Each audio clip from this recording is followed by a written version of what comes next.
I have a inquiry. So I was sitting here meditating, thinking about what black people can do in terms of politics and asking what we want. And here's what I come up with. The 40 acres and a mule has come up every now and again, but it's kind of impractical to give, I feel like, 40 acres and a mule to black people now, because just the way they do things, everything is kind of like divided already between different cultures. Immigrants have come here. They act like they don't want to give us 40 acres. I don't even think they have 40 acres to give us. But what they could do, and I was thinking about this, they've done it for Native American tribes.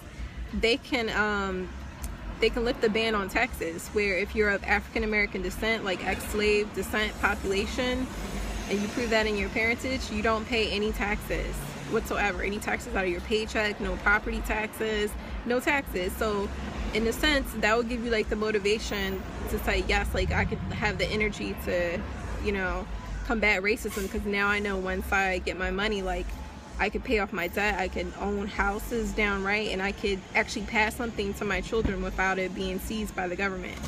Something to think about.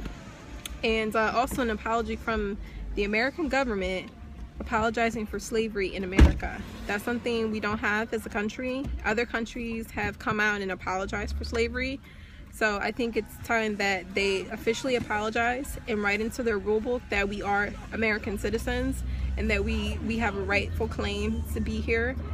Because we, you know, blood, sweat, and tears, we cultivated this land. You know, the ex-slaves, the indigenous people that have already been here, the native tribes who, you know, got their reservation status and got their tax-free, you know, situation. But it, you know, not to say it'll be peachy keen after that. It'll still be a battle because, you know, look who's still in power. But it'll be like a start to healing and to motivating the culture to do better, to do great, and to keep us in the game, so we can feel like we, you know, we do have some backing, some power here in this system to keep it going. My thoughts for that 40 acres and a mule. As opposed to that, just no tax liability and rightful citizenship written into the government that African Americans and the descendants of African Americans are in fact citizens. An apology for slavery. Accountability. Do a whole 2-hour speech. You know, I will replay that on every network, you know, Instagram, Facebook, any social media. We gonna keep replaying this for like as long as we can. Like the actual apology from the American government for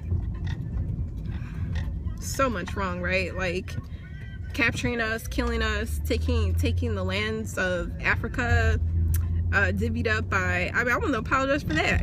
Divvying up Africa with other nations and stuff like that, forcing us to do all this crazy stuff over here, and just putting all this evil, like, you know, this evil within us, breaking up the home, raping us. Like, they gotta apologize for that evil. But that could be the start in terms of what we want in politics, and we pray on it and we put energy towards it. Like, this is what we want to see manifested in the political scheme, so we can all be or at least try to start the healing process and to be re-motivated again to take care of our people and to keep ourselves existing here for the next 100, 200, 300 years from now. So that's my thoughts on that.